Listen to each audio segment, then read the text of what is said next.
Bom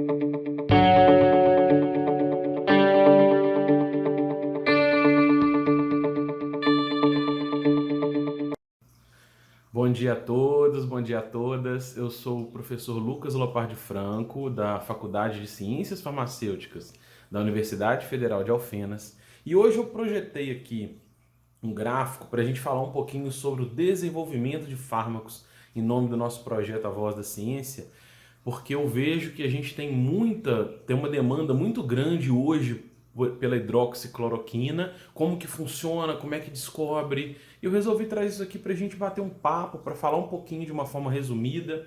Eu usei esse gráfico aqui quando eu dava aula para a Faculdade de Medicina de Planejamento e Desenvolvimento de Fármacos. Esse é um estudo que foi feito nos Estados Unidos. Eu não encontrei um gráfico bem estruturado para o padrão brasileiro, mas ele serve para a gente bater um papo, para a gente compreender a ideia. Então ele serve como uma estrutura aqui para quem não sabe como que funciona esse desenvolvimento de um fármaco. Então eu vou apresentar aqui resumidamente.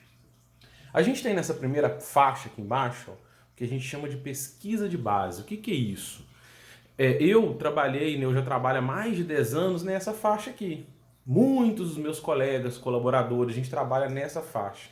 Aqui nessa pesquisa de base, a gente está alimentando novas substâncias que são candidatas a ser um dia ser um fármaco.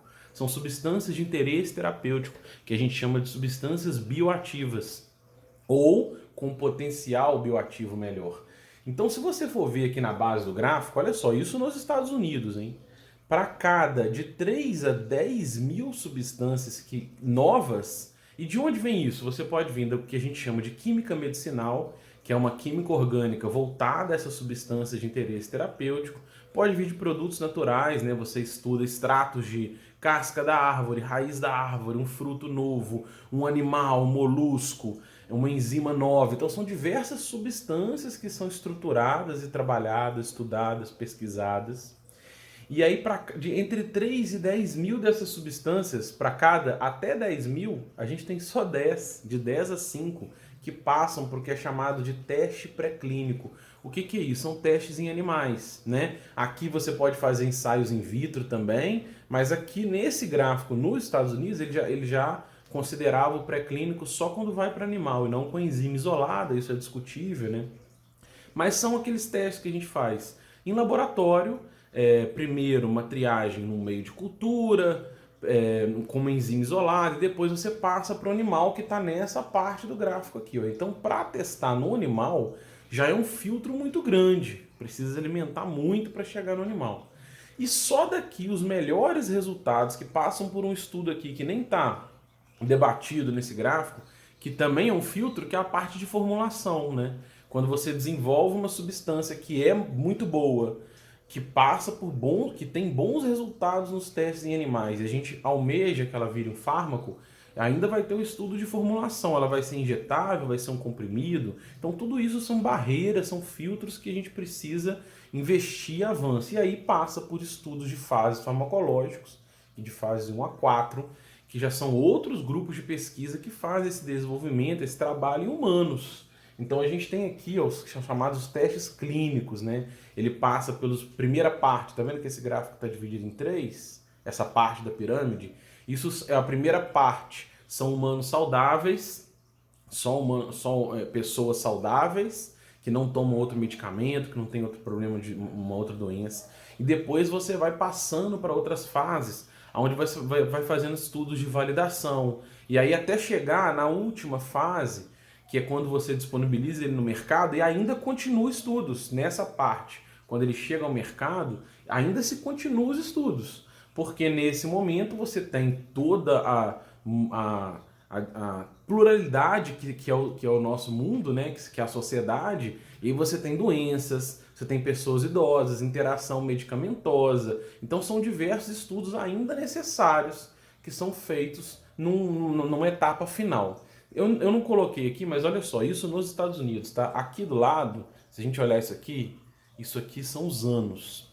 Então, numa pesquisa de base, se eu começar hoje um projeto novo com os nossos alunos, iniciar esse projeto aqui, a média é que em até 4 anos, a gente, se tudo der certo, né? Se a síntese for certa, a purificação, a gente não tiver nenhum problema de rendimento, de impurezas, funcionar tudo que a gente planejou, se for um trabalho de produto natural, conseguir isolar a substância de interesse, testar, todo esse filtro aqui. Até 4 anos ele passa para um estado em animal, um estágio de estudo em animais. E depois a gente tem aqui mais uns 2 ou 3 anos na média para a gente chegar no começo de estudo em fases clínicas, né? Um estudo em humanos. Então esse gráfico aqui mostra que a gente tem uma projeção, um projeto que está se iniciando agora em 2020, a gente tem uma projeção de 7, 8 anos, se tudo der certo ele chegue lá na frente, mas nem sempre tudo dá certo, né? Às vezes o projeto, a aplicação do projeto, né, a aplicação daquela substância para o fármaco, ela não é o suficiente para ser uma substância de estudos clínicos. Mas isso alimenta essa base da pirâmide, faz parte do estudo, né? A gente tem diversas ferramentas para alimentar isso melhor, para fazer escolhas melhores, que a gente chama de planejamento racional de fármacos, que é um estudo na literatura mais bem estruturado, a conexão de trabalhos, você lê outros trabalhos, tem estudos na parte de bioinformática, né, que você pode fazer projeções estruturais melhores. É todo um trabalho que tem aqui para melhorar as chances de dar certo. Mas, então isso aqui, para a gente fazer a projeção, a gente demora pelo menos aí uns 10, 15 anos, um trabalho que começa hoje para chegar no mercado. E aí, só para fazer o gancho da hidroxicloroquina, que muita gente está falando, e aí? A vantagem, a hidroxicloroquina, ela tem uma vantagem e uma desvantagem. Ela tem uma vantagem e um sinal de alerta, vamos dizer assim. A vantagem é que ela já passou por isso aqui, ó.